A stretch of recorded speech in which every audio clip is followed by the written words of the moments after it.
অনুষ্ঠানের মধ্যে দিয়ে প্রতিভা সাহিত্য পত্রিকার নবম সংখ্যা প্রকাশিত হলো। এবারের সংখ্যায় প্রবাসীর চোখে পতিরাম বিভাগে লিখেছেন কলকাতা নিবাসী সুজয় মণ্ডল। ফিরে দেখা পতিরাম বিভাগে লিখেছেন প্রাক্তন প্রধান রঞ্জিত মালাকার। ইতিহাসের পাতায় পতিরাম বিভাগে লিখেছেন নির্মল চৌধুরী। শিশু কিশোর কিশোরী বিভাগে অঙ্কনে রয়েছেন অন্বেষা মণ্ডল ও লেখাতে রয়েছেন অর্পিতা সাহা। গল্প লিখেছেন মৌমিতা বন্দ্যোপাধ্যায়, সৌরভ চট্টোপাধ্যায়, শঙ্কর সাহা, অনিরুদ্ধ মণ্ডল।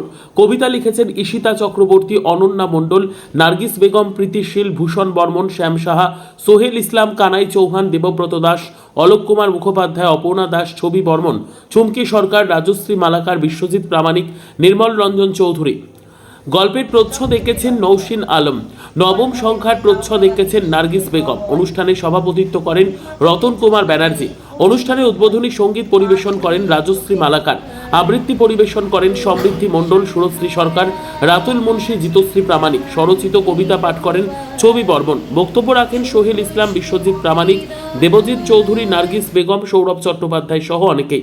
এছাড়াও উপস্থিত ছিলেন সন্দীপ গোস্বামী, রানা সরকার, জলি মুন্সি, স্মৃতি প্রামাণিক, পুবালি সরকার, নিবেদিতা সাহা, শঙ্কর সাহা, অঞ্জলি মণ্ডল, সুধা বিশ্বাস, স্মৃতি বিশ্বাস, রাজু মালাকার সহ অনেকেই।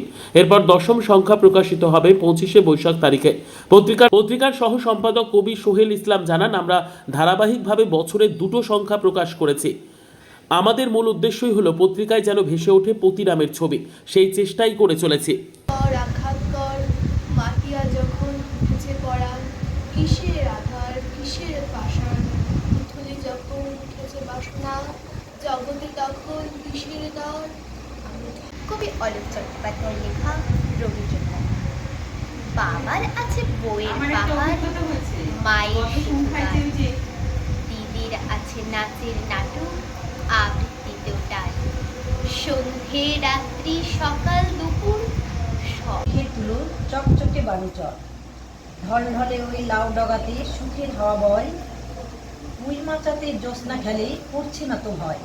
পা ছড়িয়ে চোখের কোণে কাজল রেখা টানি, রহস্যময় আলোয় ভরে ছোট